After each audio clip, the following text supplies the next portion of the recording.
children struggling every day with ADHD? Scott's allergies made it hard to keep up with his friends. Allergic reactions from accidental food exposure. Moderate to severe eczema. Plaque psoriasis. Rheumatoid arthritis. Food allergies. Allergies. Seizure. Asthma. Eczema. IBS. Lupus.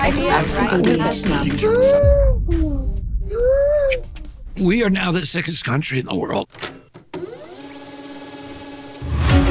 The health of American children is in crisis. A huge rise in chronic conditions in kids 17 and under. More than 40% of American children now have at least one chronic health condition. Autoimmune disease like rheumatoid arthritis, juvenile diabetes, lupus, Crohn's disease, all this IBS. I had eczema, asthma, all but out. Allergies, stomach issues. This is to me the one that gets me. Just a few decades ago, 1 in 10,000 children had autism. Today it's 1 in 31. ADD, ADHD, speech delay, language delay, tics, Tourette's syndrome, narcolepsy, sleep disorders, ASD, autism. But there's no way in the world that these kind of rapid increases in the incidence of disease could be genetic. Genetic change takes generations, centuries to play out. What's really causing our kids of this generation to be so chronically sick?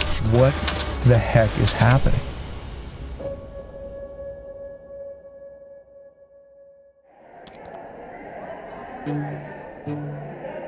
America is the sickest nation in the industrialized world. It is now believed that over 54% of our kids have a chronic disease, either a neurological disorder or an autoimmune disease. That's up from only 12.8% back in the 1980s.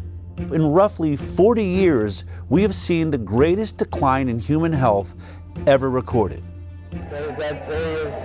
What if I told you there is a study that could shed light on this chronic disease epidemic, but no major medical institution seemed willing to do it? What if I told you there was one scientist brave enough to conduct this study? How you doing, Mark? Good to see you. Yeah, nice to see you. Absolutely. Yeah. What if I told you that when the study was finished, that scientist was too afraid to publish it? What would you do? Maybe you would do what I did. I got hidden cameras and recording equipment, and I went to ask him why. Thank you. You're very welcome. Cool. Have you all dined with us before? I want to show you a video. Okay. Curious of what's your reaction to this. Okay. Just hit play here. Yeah. Go ahead and press play there. What was the most shocking thing? Because I mean, I know what I've seen. No, I thought it was important. It's important information because of it did show a difference between the groups. We have some serious issues.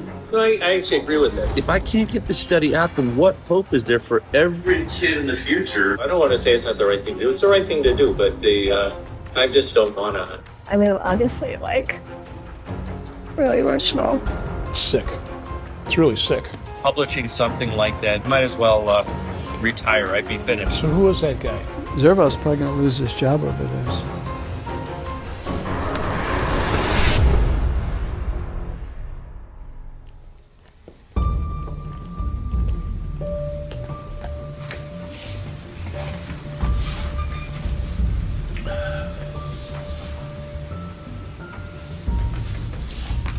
You know, I'm thinking before we get into the hidden cameras and the study and Dr. Zervos and all that, why don't we just take it all the way back to how this actually started?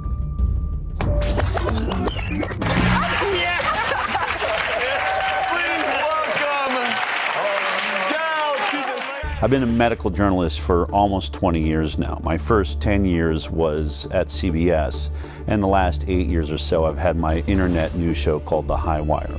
Good morning, good afternoon, good evening, wherever you are. But the biggest change in my career happened when I produced a documentary about vaccinations called Vaxxed.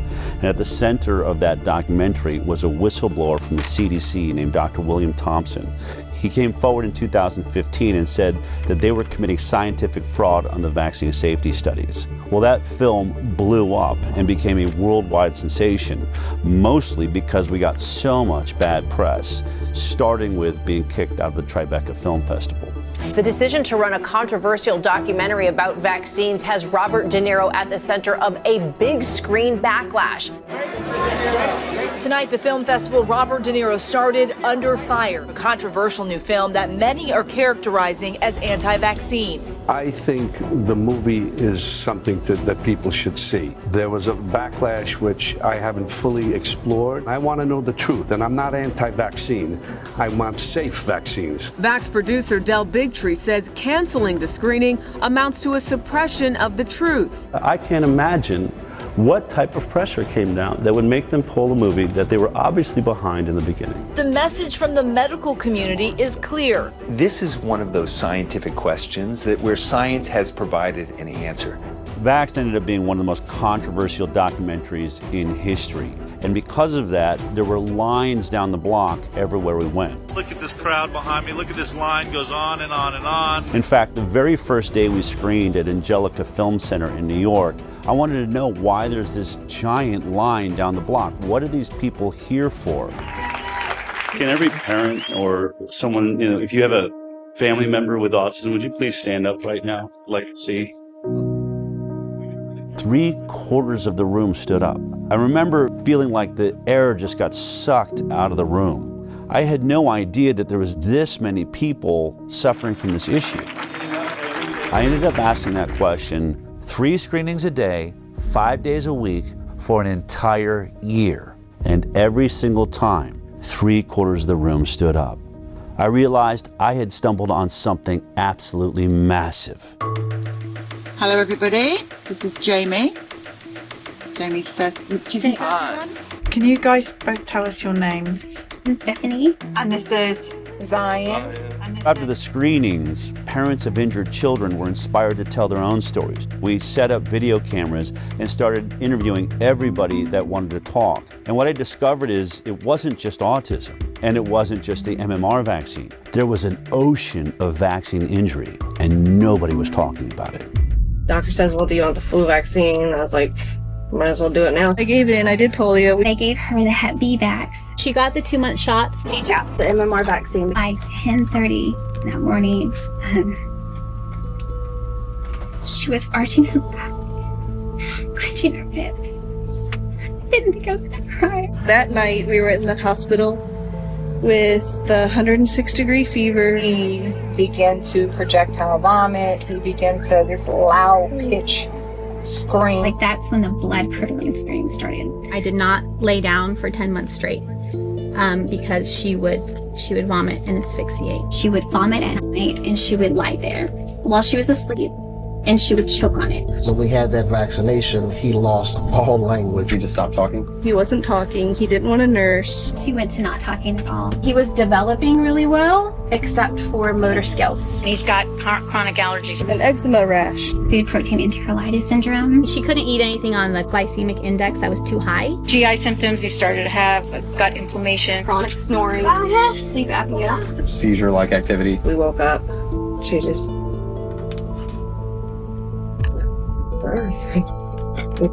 She died in your arms. Yeah. I continued to vaccinate her and make her worse and make her sicker. The guilt and it's so overwhelming.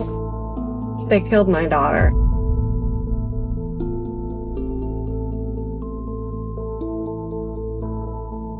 Clearly, this was a bigger issue than anybody realized. But there was one particular interview that we did that really changed my perspective forever.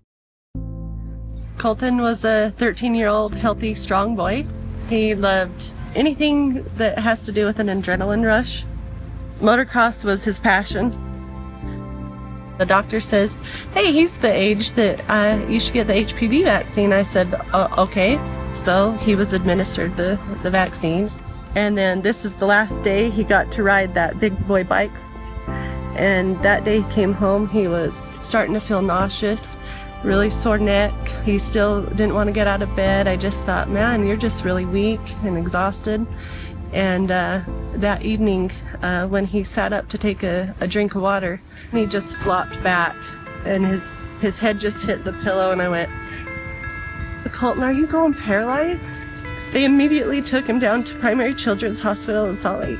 Original diagnosis was transverse myelitis. When the doctor came out and asked me, has he been sick? I said, no, he hasn't been sick. He had the HPV vaccine on February 1st, and they went, oh, well, we'll be reporting that to VARS.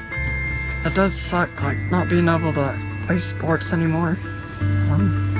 Now I have to sit on the sideline, just watch everybody. You gotta do your research, like, you can't just trust a doctor anymore. Do your own ways to find out what's best for you.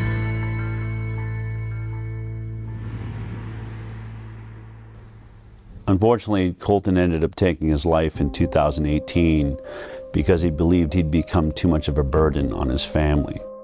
But the thing I remember about standing there and watching that interview taking place, my co-producer Polly Tommy was doing the interview, was this box that was hanging on his side that was breathing for him. And it went through a tube that was going through a hole in his throat. And he literally had to wait for it to fill his lungs with air before he could answer a question. So he'd go, and then he would start answering the question until he ran out of air. I thought about all of the people that accuse these so-called anti-vaxxers of bringing back polio or the iron lung. Once vaccination rates fall, you're going to have a lot of people getting sick and a lot of children paralyzed for the rest of their life with polio. I thought, he's wearing an iron lung. You're not laying in a metal tube anymore. They've reduced it down to a box that hangs on your side and a hose that goes to your throat. But in this case, he wasn't paralyzed because he had polio. He wasn't paralyzed because he didn't vaccinate. He was paralyzed by the Gardasil HPV vaccine. I chose to get my daughter vaccinated because I want her to be one less woman affected by cervical cancer. One less. Gardasil. Then I went home and started looking up all of the inserts, the warning labels that are wrapped around all of the childhood vaccines, and most of them say it right there in serious adverse events. Guillain-Barré syndrome, that's paralysis. Or transverse myelitis, paralysis. And I realized polio vaccine is a success. We didn't eradicate paralytic diseases with the vaccine program. The vaccine works. We're causing paralytic diseases with our vaccine program.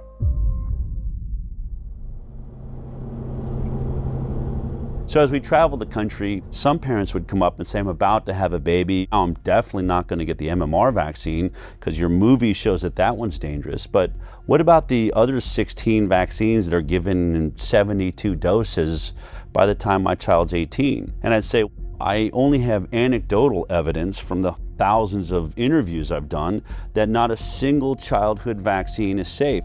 But that's not scientific. I wanted something better. I wanted to get to the bottom of this. So I started a nonprofit called the Informed Consent Action Network. Based on the Nuremberg Code's right to voluntary consent, the German Air Force, the ethical principle globally agreed upon in the wake of the Nazi doctors' horrifying human experiments, of inmates in concentration camps for experimental purposes, where it states the voluntary consent of the human subject is absolutely essential, and there should be no element of force, fraud, deceit, duress, or overreaching or other ulterior form of constraint or coercion. What I wanted to do was investigate the entire vaccine program. I was really focused on one thing. We hear that vaccines are safe and effective. But before we even worry about if they're effective, how did we determine they're safe? We started looking at all the science around the world, but we hit a big roadblock. You can't sue a manufacturer of a vaccine. It's one of the only products in America that has what they call liability protection. The reason is because of a law that was passed in 1986 by the US government. The pharmaceutical industry basically blackmailed the government, and they said, we are losing so much money from lawsuits for death and injury from our vaccines, we can't make a profit. Studies have shown that the whooping cough or pertussis vaccine causes brain damage. The controversy isn't really over the fact that it happens, but how often it happens. And they said, if you want us to continue making vaccines, you're going to have to take on the liability. And our government agreed to that. If you want to sue or you want to get any information outside of what's publicly known, you're going to have to sue the government. And that's when I realized I need a constitutional attorney. And I found a guy named Aaron Siri. Mr. Siri, you're not a medical doctor, are you? No, sir. And you're not an immunologist or biologist or any kind of... Or vaccinologists, no, but I depose them regularly, including the world's leading ones with regards to vaccines, and I have to make my claims based on actual evidence when I go to court with regards to vaccines. I don't get to rely on titles. Okay. He had a genius way forward.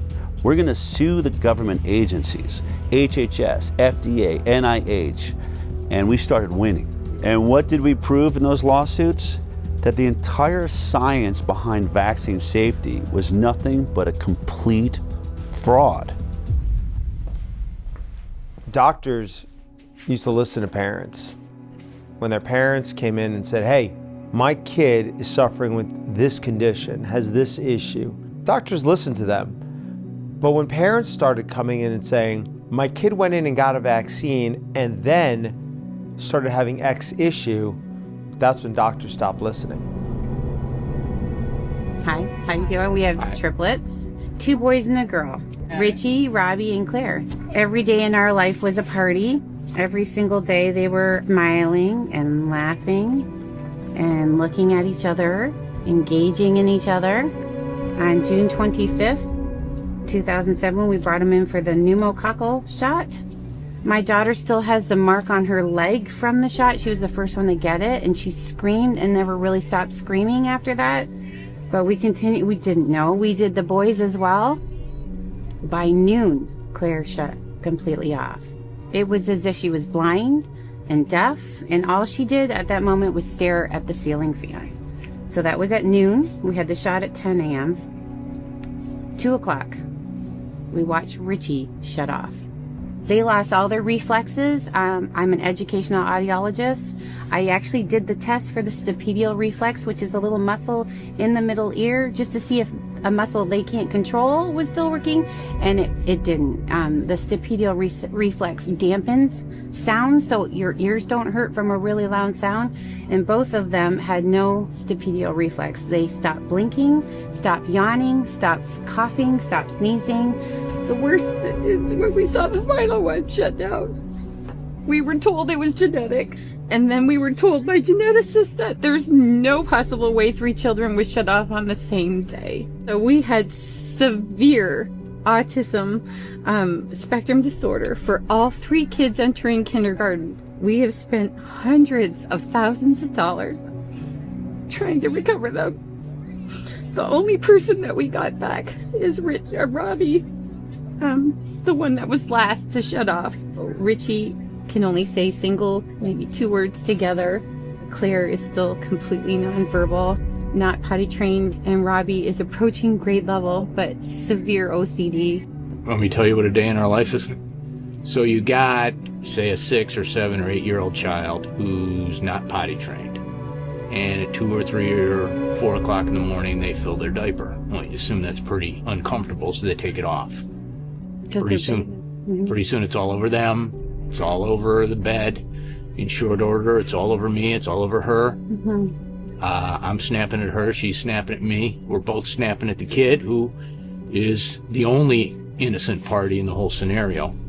And the one thing that's conspicuously absent from that scenario is anybody who told you that shot was safe. They were all asleep in their bed. They haven't got a problem in the world. This one story of Richie, Robbie, and Claire puts an end to any discussion that autism is only caused by genetics. There is no genetic explanation that would turn 3 brothers and sisters off on the exact same day. What you should do when there are widespread complaints that a product is causing a given harm is you should study it. Vaccines should be tested like other medicines. They should be safety tested. And unfortunately, vaccines are not safety tested. Of the 72 vaccine doses now mandated, essentially mandated, they're recommended, but they're really mandated for American children, none of them, not one, has ever been subject to a pre-licensing placebo-controlled trial. Health and Human Services Secretary Robert Kennedy Jr. has been torn apart by mainstream media for saying that there's no placebo trials being done for vaccines. But he's right. It's exactly what we found in our lawsuits against the government. Not a single childhood vaccine is going through a double-blind, randomized, placebo-controlled trial prior to licensure. That's the gold standard of safety testing for all pharmaceutical products, but is being skipped for vaccines. In case you forgot how a double-blind, placebo-based trial worked as we discussed it back in high school science class, let me remind you. We break up a group of kids into two groups. One group is going to get the vaccine. The other group is going to get a placebo, which is a product that has no effect on the human body. When it comes to an injectable like vaccines, that is a saline injection. Then it's called double-blinded because both the scientists and the patients are blinded from knowing which one they got. Did they get the vaccine or did they get the placebo? This is so that the scientists will not manipulate the study in favor of the pharmaceutical industry that will stand to make a lot of money if this vaccine proves to be safe. Then we track these two groups for 2 to 5 years, sometimes as long as 10 years for a lot of drugs. And at the end of that study, we unblind both the patient and the scientist. So we look at both groups, the vaccinated and the placebo group, and we compare their health outcomes. Who had more cancer? Who had more diabetes or ADD, ADHD or autism or Tourette's or lupus or multiple sclerosis? All of these things that are currently skyrocketing in the United States of America. And if, when you compare them, they both turn out the same, there's the same amount of issues in the vaccinated group as is in the placebo group, then you know it's safe. You've established what we call a safety baseline. But if the vaccinated group has more issues than the placebo group, then we know it's not safe and it shouldn't be put on the market. Only one problem. Not a single vaccine on the childhood schedule has ever been through a double-blind, placebo-based trial. Therefore, they cannot say the vaccines are safe based on science. Are all vaccine trials placebo-controlled?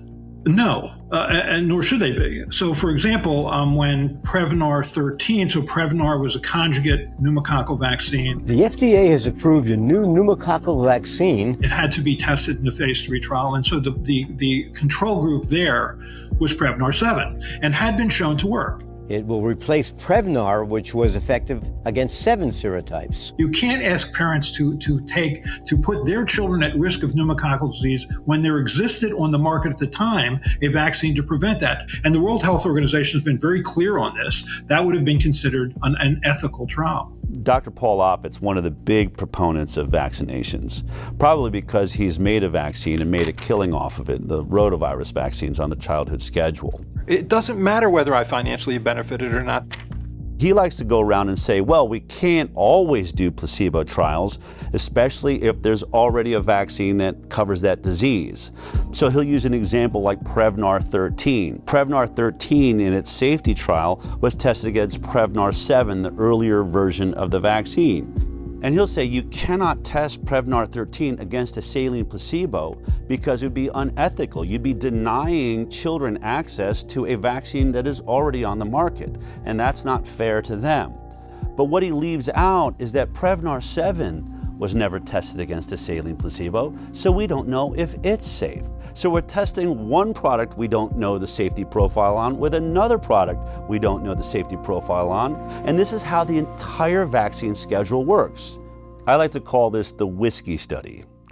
Let me explain. Let's say there's a group of people that are complaining that whiskey is making people drunk and they're crashing their cars and people are getting killed.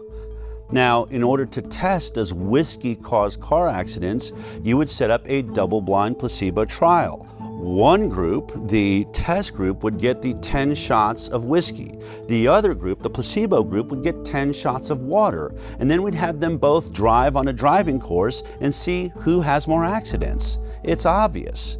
But in this case, the whiskey company is the one doing the study. And what they say is, oh, we're going to do a placebo-based trial, but our placebo-based trial is not going to be water, it'll be vodka, another product already on the market. And so 10 people get the whiskey shots and 10 people get the vodka shots, and they had them all drive, and guess what?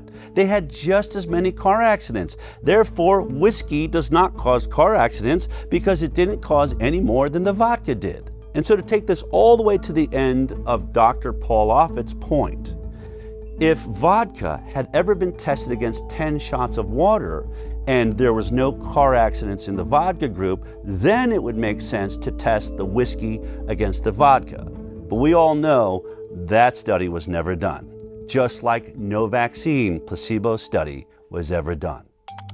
All you have to do is type in FDA licensed vaccines on your computer, and every vaccine that they give your child on the childhood schedule will appear there.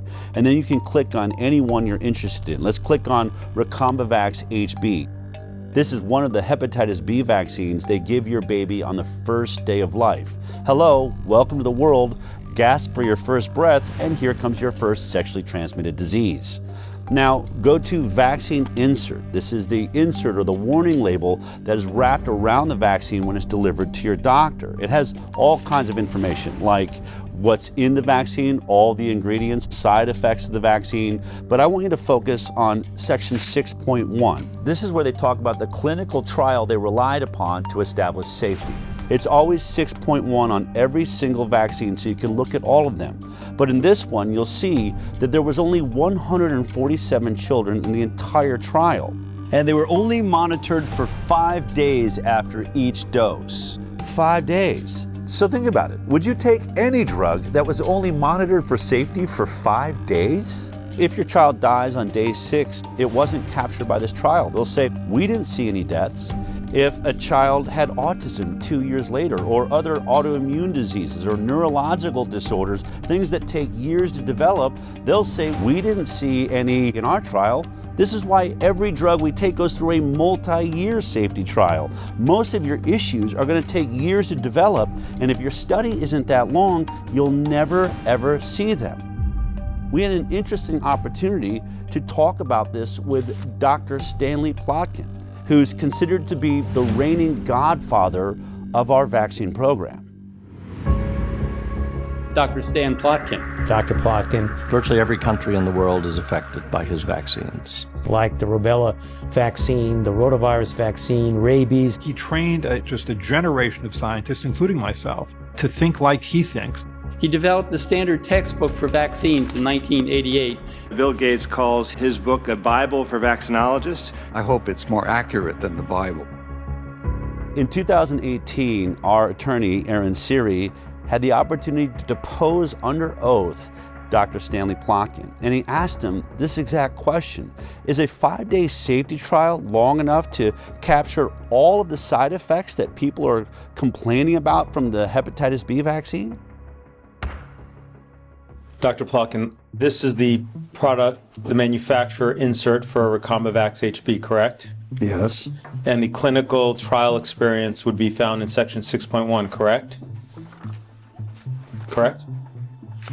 Dr. Plotkin? Yes. Okay. In section 6.1, when you look at the clinical trials that were done pre-licensure for Recombavax HB, how long does it say that safety was monitored after each dose? Let's see.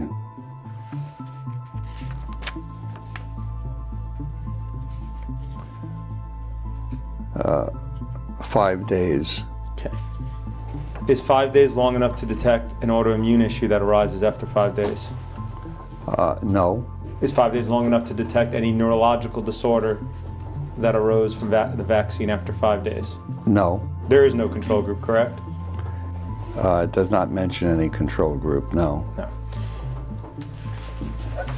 If you turn to section 6.2, under the nervous system disorders, it states that there have been reports of Guillain-Barré syndrome, correct? Yes. As well as multiple sclerosis, exacerbation of multiple sclerosis, myelitis, including transverse myelitis, seizure, febrile seizure, peripheral neuropathy, including Bell's palsy, muscle weakness, hypothesia, and encephalitis, correct?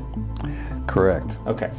Now, before you go on, these reports are required to be included because they have been reported to the authorities as happening after vaccination. That is not proof that the vaccine caused those reactions. In order to establish whether it's causal between the vaccine and the condition, you need a randomized, placebo-controlled study.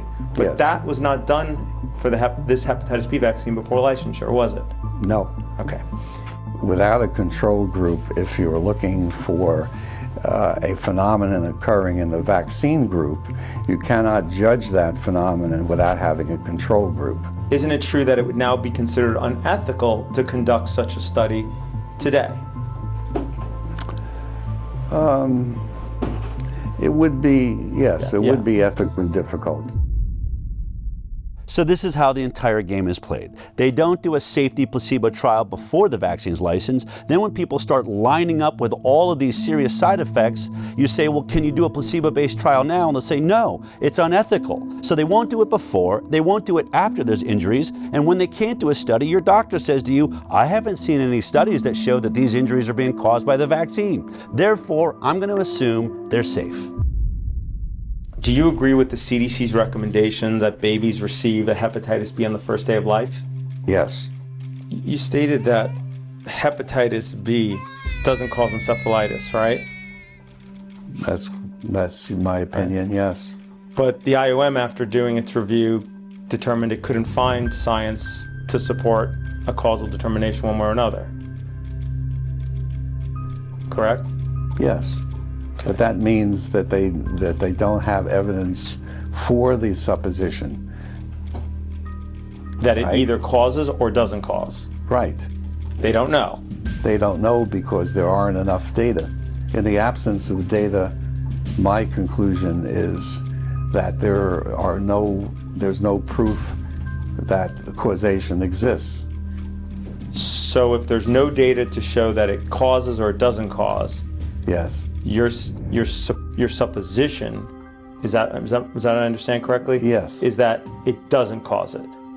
That there's no proof that it does. Okay, that's different than saying it doesn't cause it, correct? Correct. So let's be clear, vaccine safety is not based on science and data, it's based on an assumption of safety. And that is the stalemate we find ourselves in. But there's one way out of it. Instead of doing a placebo-based study, you can do a retrospective study looking at people that have already made their choice, whether they're going to vaccinate or not. And then you just compare those groups, the ones that got the vaccines and the ones that decided not to vaccinate. We call that the vaccinated versus unvaccinated study. It's been done by a few independent scientists and institutes amongst small groups of children, but never by a major government agency or a major medical facility. The reason this study is important, I think, is illustrated by a study that was done in Guinea-Bissau, Africa, by a man named Dr. Peter Abe. He's one of the lead experts, he's pro-vaccine, and he develops vaccine programs for the third world. He had a DTP vaccine program he'd run 30 years ago in Guinea-Bissau, Africa, and recognized 30 years later, you know what, only half the children in the country got that vaccine and the other half didn't. I could do a perfect comparative study between the vaccinated and the unvaccinated. And when he did that study, the results blew his mind. This is about vaccines. And I think it's important to recognize that no routine vaccine was tested for overall effect on mortality in randomized trials before being introduced. I guess most of you think that we know what our vaccines are doing. We don't. The program we are talking about at the time, the vaccine program, was introduced sort of in the late 70s after the successful eradication of smallpox. WHO made sort of the first immunization program for the low-income countries. What comes out here, you had 2.3 times higher mortality if you are DTP vaccinated. And that is the most commonly used vaccine in the world. So the whooping cough vaccine or pertussis vaccine was associated with twofold higher mortality. You can have a vaccine which is fully protective against a specific disease, but associated with higher mortality. How is that possible? After looking at this study, it was clear that the vaccine did protect against the diseases they were vaccinated for. The kids didn't die of diphtheria, tetanus, and pertussis. Only one problem. Once they looked at it, they were dying at 5 times the rate of all of these other issues. So it was clear that though it was protecting against these diseases, it was weakening their immune systems to all sorts of other problems. One of the other scientists on this study did a TED Talk on this. In spite of being protected against 3 deadly diseases, the introduction of DTP was associated with increased overall mortality. children who received DTP vaccine had 5 times higher risk of dying than those who didn't. And this is just one example of many studies now done of DTP vaccine, and they all show the same. DTP vaccinated children have higher mortality than those who didn't get DTP. So it appears that DTP vaccine has negative non-specific effects. The protection against the 3 deadly diseases comes at a very high price, namely increased risk of dying. So, with the best of intentions, the use of DTP vaccine may kill more children than it saves. I know these results are extremely uncomfortable, and most people, including myself, just wish they weren't true. But this is what the data tells us. That was just a study of one vaccine in a group of children. What if you studied children that were receiving not one vaccine, but between 72 and 100 vaccines by the time they're 18? Of course, I'm talking about the most vaccinated nation in the world, the United States of America. Our federal health authorities actually paid the Institute of Medicine to look at the safety of the vaccine schedule as a whole. And the Institute of Medicine, after conducting that review, came back with a report in 2013. The report said no studies have compared the differences in health outcomes between entirely unimmunized populations of children and fully immunized children. It's the CDC's responsibility to do those studies, and they've been ordered again and again and again to do them, and they have refused. But the Institute of Medicine has looked at the vaccine schedule and said in their 2011 report, there are over 150 injuries that are likely to be associated with vaccines that have never been studied. Well, what did the CDC do after the Institute of Medicine issued that report?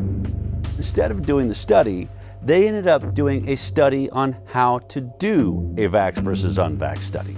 It went and it paid a whole lot of money to issue a white paper on how to conduct that study comparing vaccinated versus unvaccinated kids. That white paper came out in 2015. Now, here we are in 2025, 10 years later. They've still never published that study. Now, have they never done the study? I can't tell you. This is information that vaccine safety advocates want and have been asking for a long time, and I'm not sure why it hasn't been done. This simple study would shut up every anti-vaxxer forever. I have to believe that they have done this study every way they possibly can, and they can't seem to figure out how to make it look like the vaccinated are healthier. But that's just my opinion, based on several other studies I've seen that did compare vaccinated to unvaccinated, but mainstream medicine says, well, the cohort was too small, or they poke holes in it saying it wasn't done by a major medical institution. So if we're ever going to get a vax versus unvaccinated study that people believe in, it's going to have to be done by highly credited scientists at a major medical institution who has a database big enough to do a thorough, robust investigation comparing the vaccinated to the unvaccinated. As fate would have it, Dell met the head of infectious disease at Henry Ford Health System, Marcus Servos.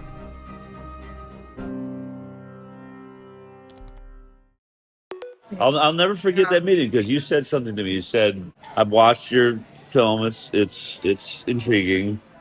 But you said, I'll never forget. You said you've been saying something and watched your videos that I had an issue with. You said that they cannot say that vaccines are safe because they've never done the proper safety studies.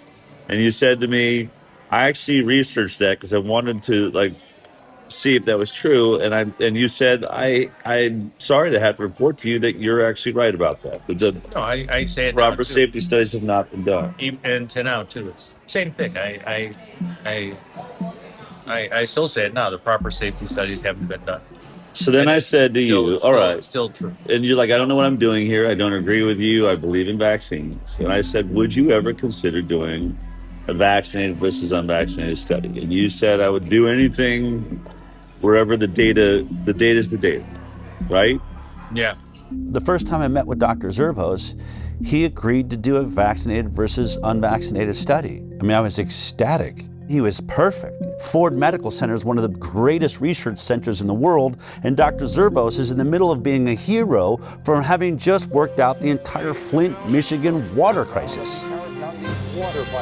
74 miles of large diameter pipeline will stretch For decades, Flint, one of the poorest cities in America, had bought its water from Detroit. Instead of staying on the Detroit water supply while the pipeline was being built, the city would temporarily get its water from the Flint River. That decision would force the city to activate an old water treatment plant. Here's the plant. This is what is coming out of the tap. Water's brown, has a bad odor. We cannot drink the water. They soon became a breeding ground for Legionella, and people were getting sick. The oxygen, you're on that all the time, or do you ever get to take it? I want it all the time. Yeah. Her doctor, Marcus Zervos, had been treating a chronic skin infection that her weakened immune system couldn't control. They are doing a lot better. I'm ecstatic. You know, if I can get them healed over a little bit more, I'm going to get you an appointment with those transplant doctors. There'd been 90 confirmed cases in the year and a half following the water switch. 12 people had died.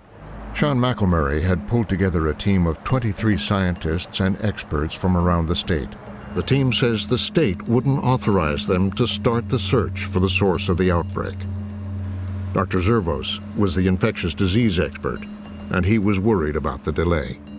It was critical to start right away because by June we expected to see more cases of Legionnaire's disease and there would be more deaths, which is what we expressed in a meeting that included top leadership at MDHHS. I remember my colleague telling him that if he didn't do that, people could die.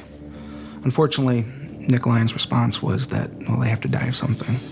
I mean, you're just in shock as a result of him saying that, the director of the health department. Dr. Zervos seemed perfect. He'd stood up against the entire health system in Michigan, so I figured he'd probably be brave enough to do this study. But then a couple of years went by and still no study. I called Aaron and said, why don't we go see if we can't convince him to finally do this study? I flew down to Michigan and we went to meet Dr. Zervos in person. We said, look, here's your opportunity. The results should be directly in line with the orthodoxy. The vaccinated kids should be healthy across the board. He could be hailed a hero for finally shutting up the anti-vaxxers. He said he's willing to do it. The study was going to use the data they literally already have in their fingertips.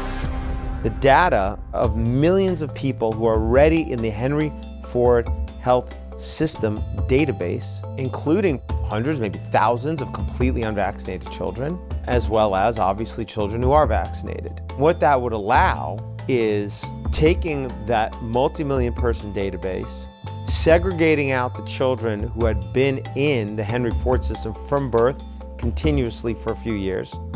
Because it's a captive HMO environment, meaning it provides the insurance and it provides the medical care, it has most of the health records for these kids, including if they go out of the Henry Ford medical system, Henry Ford, as the insurer, was still paying for it. So they have the health codes for all the medical services that these kids got. So if you segregated out those kids, now you have a cohort of children from birth for at least a few years where you knew everything about them. I previously was a program director at Henry Ford Hospital, so I know it well. It's one of the best integrated health systems to do research.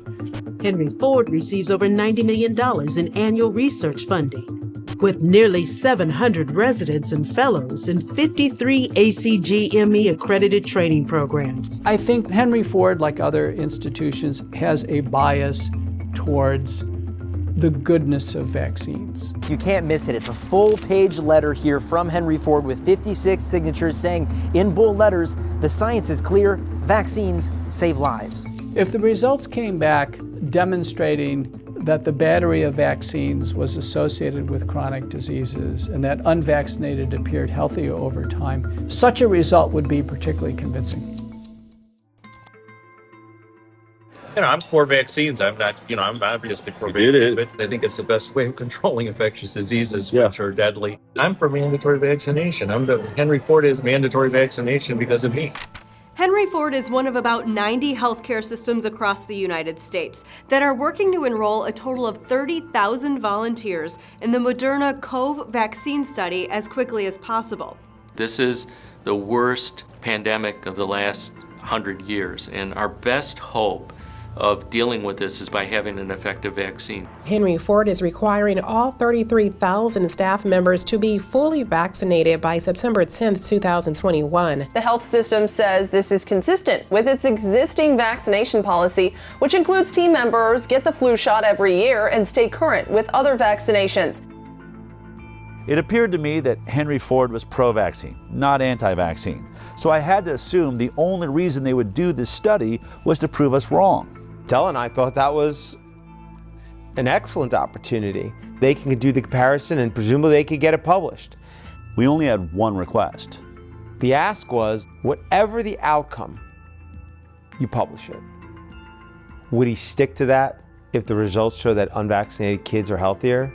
And when he realized that if he submitted that for publication, he's going to face the wrath of his entire profession, didn't know. This was our greatest fear. I mean, vaccines are the holy grail of modern medicine, and anyone that decides to challenge vaccines in any way are essentially considered heretics. Vaccines are safe. Vaccines are safe and effective. Vaccines are safe and highly effective. Safe and effective. Safe and they're highly effective. Vaccines are one of humanity's most incredible accomplishments, and they've saved millions of lives. Childhood vaccines have prevented about 4 million deaths around the world every year. The overwhelming majority of pediatricians in this country strongly support vaccination. Missing her vaccination dates. We're not vaccinating.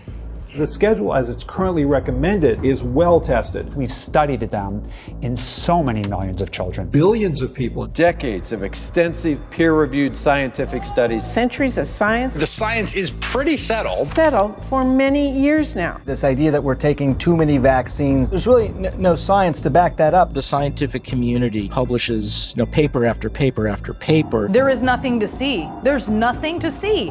I will not stand here and let conspiracy theories distract from real solutions.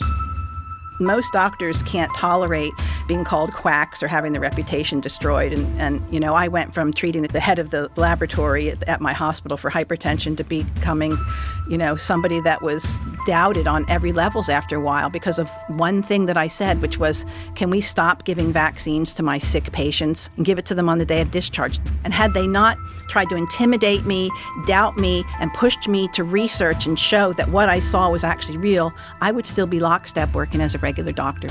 The Florida Department of Health, in partnership with the governor, is going to be working to end all vaccine mandates in Florida law.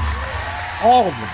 All of them. My experience with discussing or disclosing harms associated with vaccines is that those are not welcome ideas or conversations. That move from the Florida Surgeon General, a doctor there, drawing condemnation from public health experts. Whether it's ignorance, it's stupidity, or it's malice, at the end of the day, people are going to get hurt. He's not going to necessarily receive a warm embrace by some of the people in his profession, but that's really what courage is all about. It's a very hostile environment, both scientifically and in the media, for individuals who reach conclusions or have opinions that counter mainstream ideas. Every independent scientist that has ever ventured into doing a vaccinated versus unvaccinated study of any kind is immediately under assault. There's one by Dr. Anthony Mawson out of Mississippi. He did a homeschool study of about 600 kids and discovered alarming rates of allergies, ADD, ADHD, neurological disorders, and a 4-fold increased risk of autism amongst the vaccinated. As soon as the study came out, his job was under threat. In fact, I asked him if he'd be in this film, and he said, look, you can show my studies, but I have just been dragged through the coals on this. I can't take anymore. Then there's Dr. Paul Thomas. Hey, how you guys doing? What I'm seeing on this side is a pink dull, scarred up eardrum. I've been a pediatrician for 35 years. I'm now retired. What I noticed in the first decade or so of my practice is kids were getting sicker and sicker. And over the next decade, as more and more patients chose not to vaccinate, I got to see the difference. But I wanted to see, could I prove it? So we got all the data from my practice. We looked at every baby born into my practice and published it in an international journal of public health. What we found, and that study was peer-reviewed, it was robust, we found massive increases. I mean, we're talking 400 to 500% more. Allergies, autoimmune conditions, neurodevelopmental issues, and then we had infections of all kinds. Massively increased in the vaccinated compared to the unvaccinated. What happened when I published that study? Within days of it being available online, I get a call from my attorney. Don't go see any patients, don't write any prescriptions, don't go into the office. Your license has been emergently suspended. You are a threat to public health. What's today? Today, it is the last time I will be doing clinical medicine in Oregon. Knowing that you guys are keeping it going, the heart of this place lives on. So what if Dr. Zervos does this study and it turns out exactly the same way as the others? Would he still publish it? That was the question. Years went by. In 2020, I was informed they had put together a study. When I had that study in my hand and I looked at it, the significance of it, it was an actual study that, when published, was the first step in changing this landscape. Weeks went by and then more time went by, and at some point, what I learned was it was not going to get submitted for publication.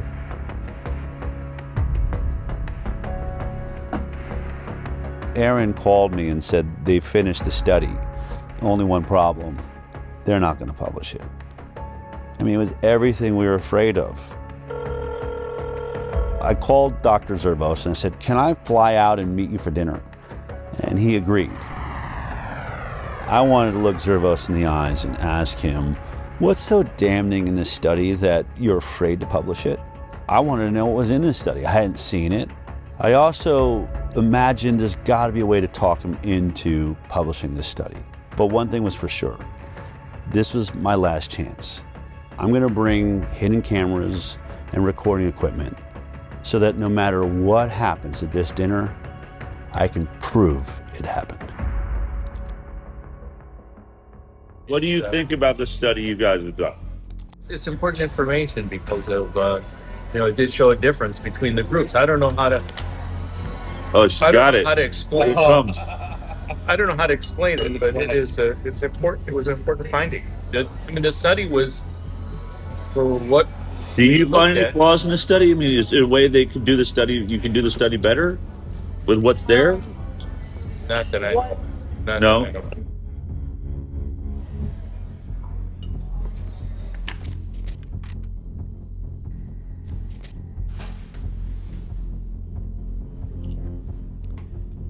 Impact of childhood vaccination on short and long-term chronic health outcomes in children, a birth cohort study. This one is really robust. Let's say the results. Yeah, what were the results? The CDC put out a white paper on how you would look at vaccinated versus unvaccinated, and we followed it to a T. I agree with that. No. Do you agree with that? We 100% did. We looked at this every other way and sideways. I think this is a devastating commentary on our public health interventions, because if this is true, we are systematically making kids sick, and not just a little bit sick, very sick. Publishing something like that, I might as well retire. I'd be finished. I mean, I'm just curious, what in this data makes you think it will be as catastrophic to your career as you think? What was he so afraid of? The study was a bombshell. 18,468 subjects, 1,957 of them were fully unvaccinated. When comparing the health outcomes of the vaccinated versus the unvaccinated, they found an increased risk in the vaccinated of several chronic health conditions. The vaccinated subjects were over 4 times more likely to have an asthma diagnosis. 4.29 times in the adjusted. And that seems, I've looked at a lot of studies, that's 3.26 to 5.65. They also found 3 times the risk for atopic diseases, which is kind of a subset of allergic diseases. They found a almost 6 times risk for autoimmune disease.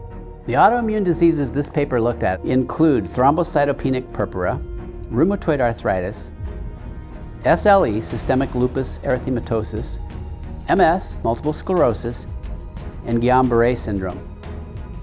They mentioned there are over 80 different autoimmune diseases, and what their data showed for autoimmunity, 6 times increase in those who got vaccines when compared to the unvaccinated.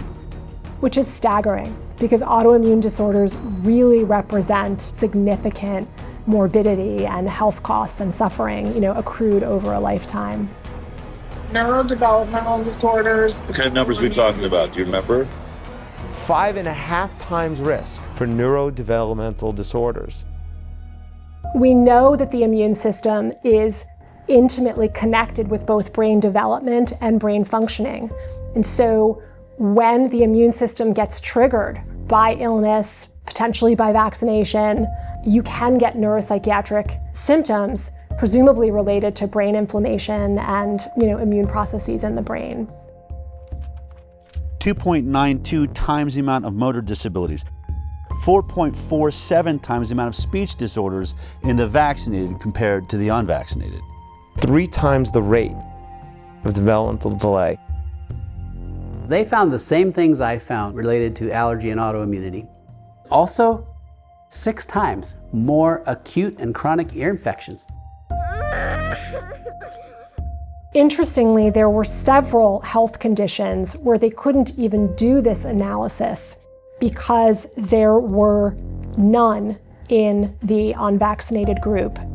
The way that the mathematical formulas work, you can't have a 0 in any one group and be able to compare risk. For example, there were 262 children who had ADHD in the vaccinated group. Amongst the unvaccinated group, there were 0 cases of ADHD. 0. These ones are just mind-boggling. These conditions were not found at all in almost 2,000 unvaccinated kids. 0 brain dysfunction, 0 diabetes, 0 behavioral problems, 0 learning disabilities, 0 intellectual disabilities, 0 tics, and 0 other psychological disabilities in the unvaccinated.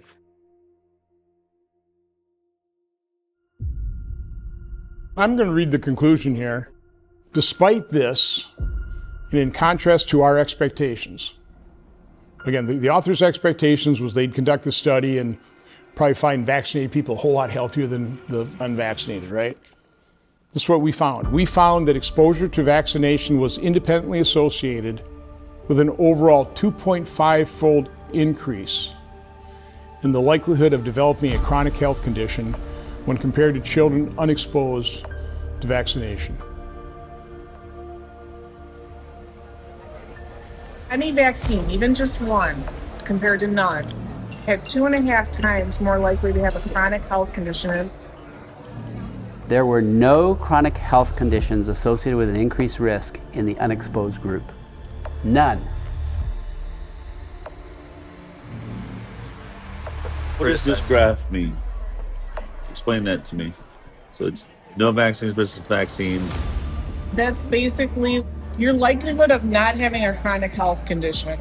They did something called time to event analysis. At 10 years, the likelihood of being free from a chronic illness was only 43% in the vaccinated group versus 83% in the unvaccinated group. It's a big difference.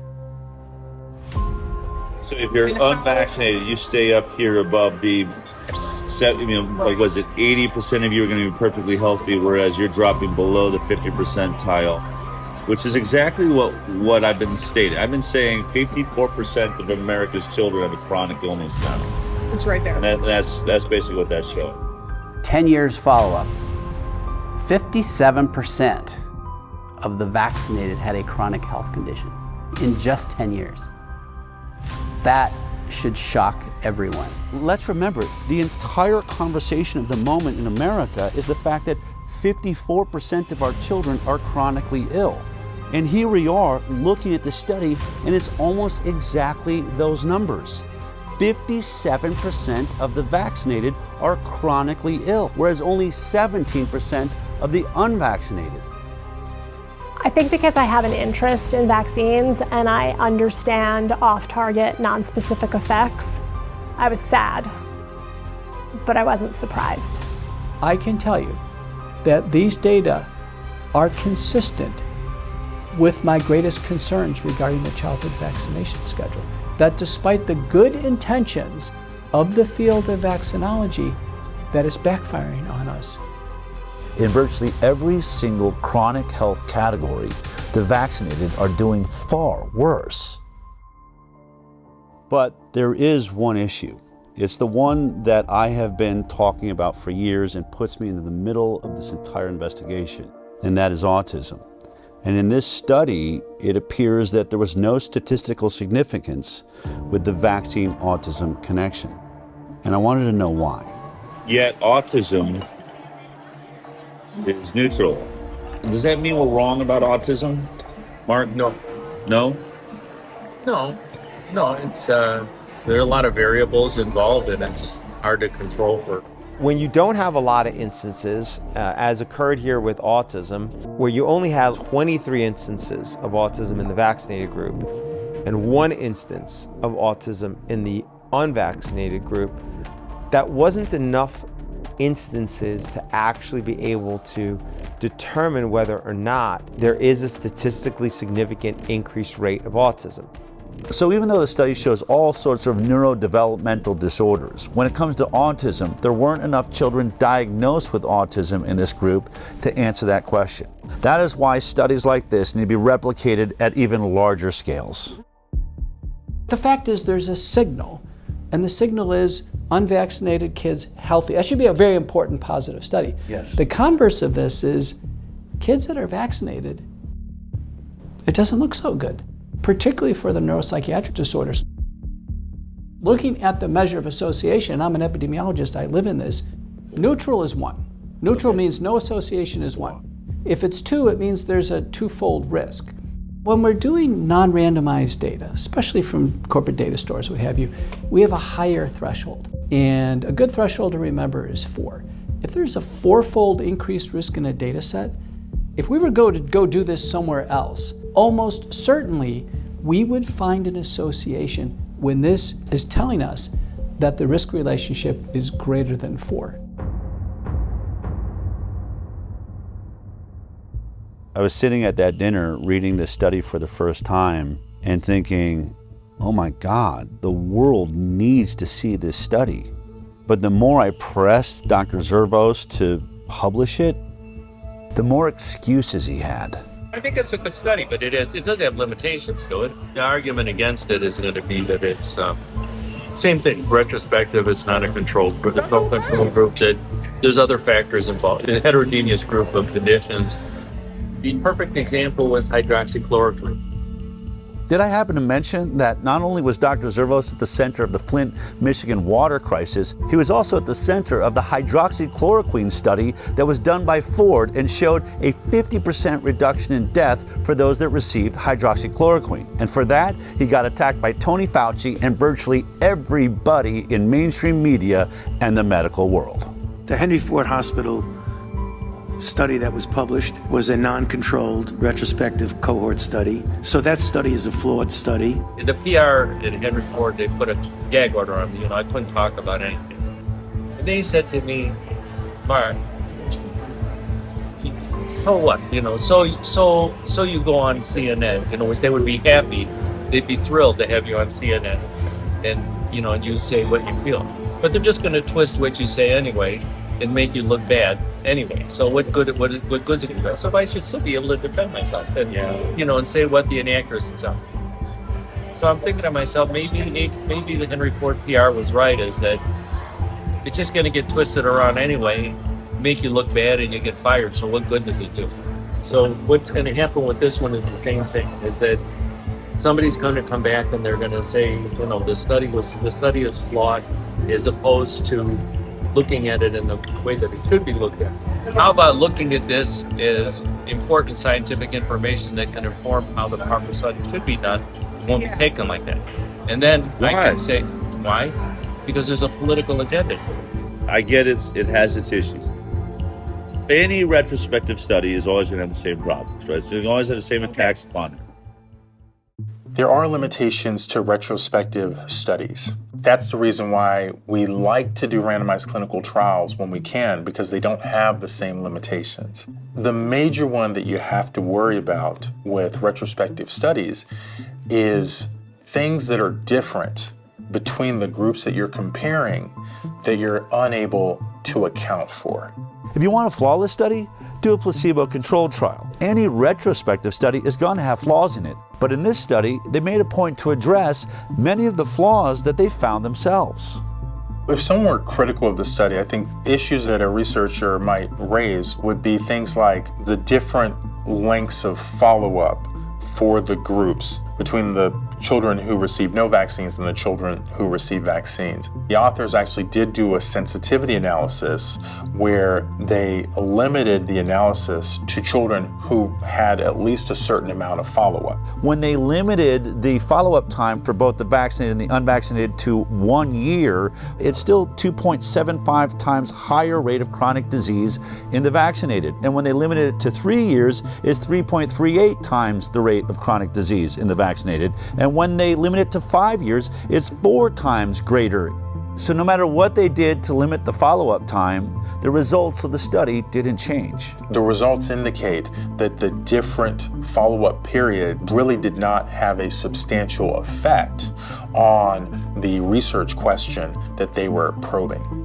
Another concern is that there are just big differences in how likely the children who received no vaccines were to seek health care compared to the children who received vaccines. So in other words, could the differences we're finding in the study just be due to the fact that these kids were being seen less often, and so they're getting fewer diagnoses? To try and address this, they limited the population of children who didn't receive any vaccines to children who at least had some number of medical visits. And even in that sensitivity analysis, the main findings persisted. In this study, they adjusted for confounders. Confounders can be age, socioeconomic status, gender, racial, ethnic groups, and used a technique called Cox proportional hazards, which means holding all of the factors equal, what's the relationship between the factor of interest and the outcome? Even after they were adjusted for, the effect of these characteristics was actually pretty small. I actually expected that those adjustments would have a really powerful effect, but they actually didn't. And when you do a lot of sensitivity analysis and what you're seeing doesn't change much, that can be reassuring. The authors did a good job with the information that they had. I have seen studies on vaccines published in good journals that are much weaker in quality. Is what your study shows, is it important? Yeah, it is important. You know who you should send it to? To what I told you a while ago.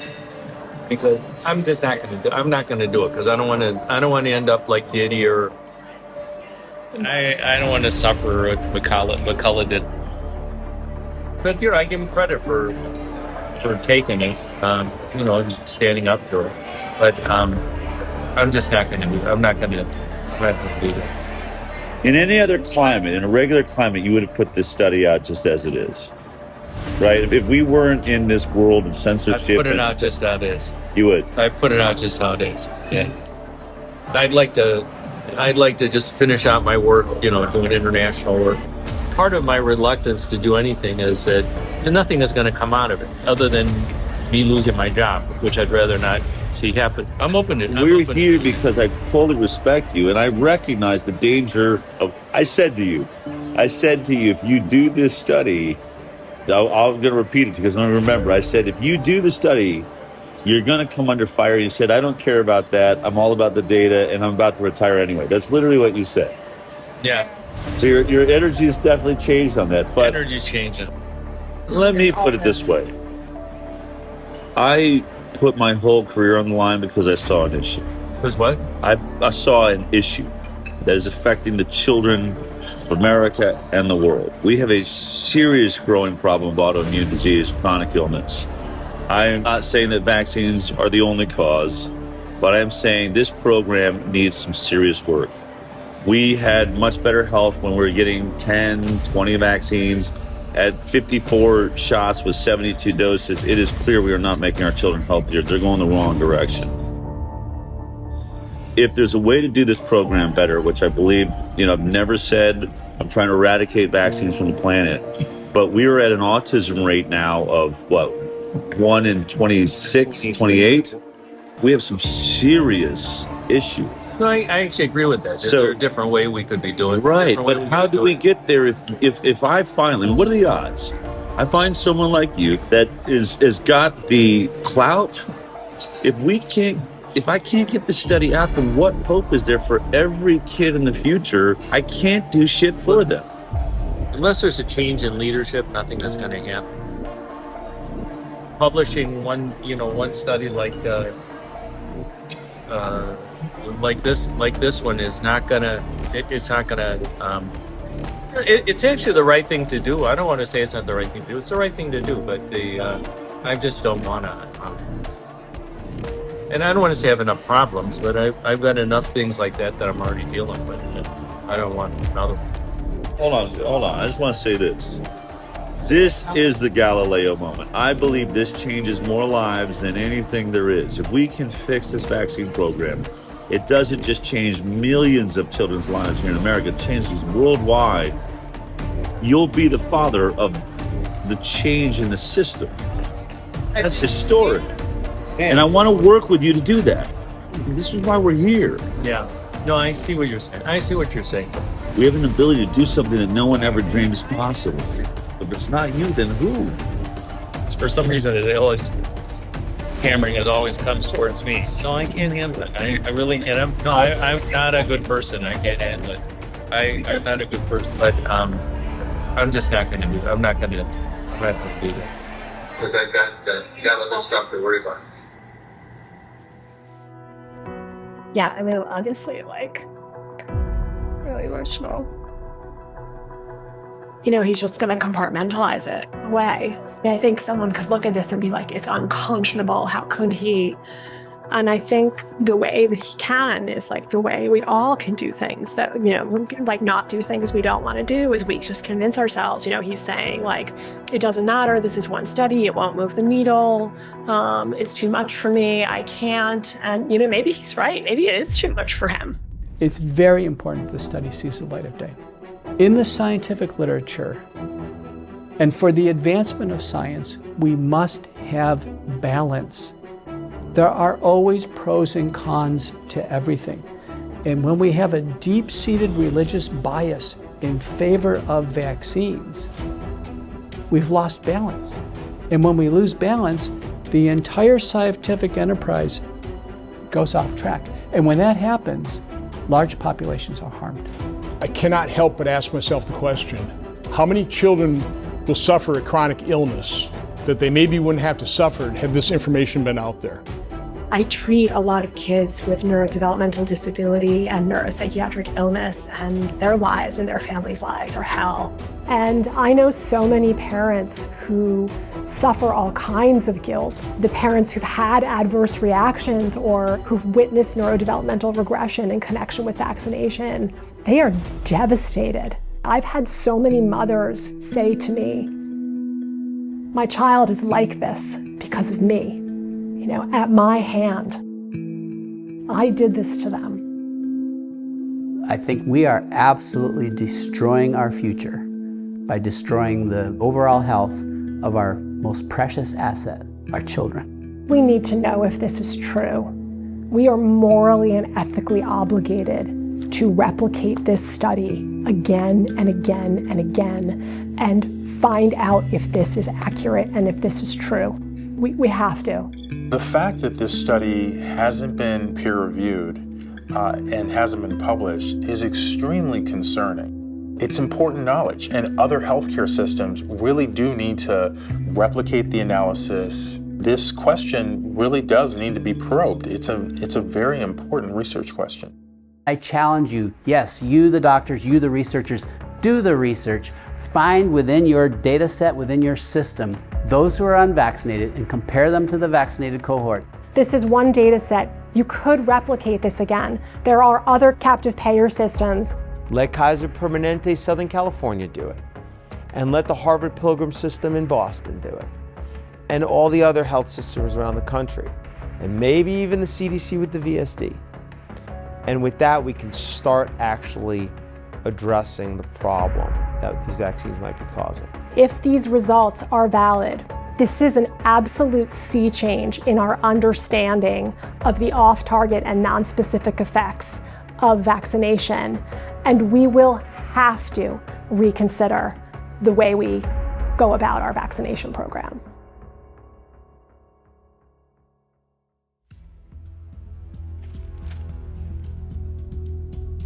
This is a cease and desist letter we received from the attorneys for Henry Ford Health.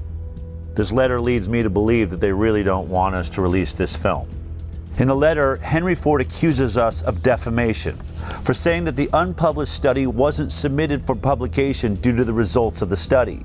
They assert that the reason the study was never submitted for publication was, quote, due to significant and serious flaws in its data and methodology, and because it did not come close to meeting the rigorous scientific standards Henry Ford Health and its researchers demand. But we just heard from Dr. Marcus Zervos, the lead author on this unpublished study and a world-leading expert on infectious disease at Henry Ford. He told me he believed the study was a good study and he would publish it just as it is. Only one problem. If he does publish it, he believes it would be the end of his career. He'd be finished. Not my words, but his. Now, even if Dr. Zervos stands by his study, does that mean it's a perfect study? Of course not. Can we say that the Henry Ford study proves that vaccines are causing the chronic disease epidemic? No, we cannot. A retrospective study does not prove causation. What we can say is that we believe it is showing a signal, a red flag waved in the air by the scientific method. Houston, there may be a real problem here. Now, this concern is heightened by the fact that this unpublished study does not stand alone. It's not an anomaly. It now stands with several other studies that have all shown similar signals. So there will certainly be attacks on the limitations of this study, which can be found in most retrospective studies, and we acknowledge those limitations. But the only way to really refute it is to do your own vaccinated versus unvaccinated study and prove us wrong. That's what I believe Dr. Zervos attempted to do and failed. But as parents watching this film right now, you have to ask yourself a very important question. Why hasn't a single health agency or major medical institution in the world been able to produce one single vaccinated versus completely unvaccinated study that shows that the vaccinated children are healthier? Wasn't that the entire purpose of the vaccine program? To make our children healthier? And although this may be an inconvenient study for anyone who said that the vaccine program was safe, there is a bright side. In every one of these studies so far, there is a group of children who are thriving, who aren't suffering from many of the ailments that plague America's children, who have barely any cases of neurodevelopmental disorders or autoimmune disease. They are living in a world that is flourishing with health because their parents went in a different direction. You now have even more data. You've been informed. What are you going to do about it? That choice is yours.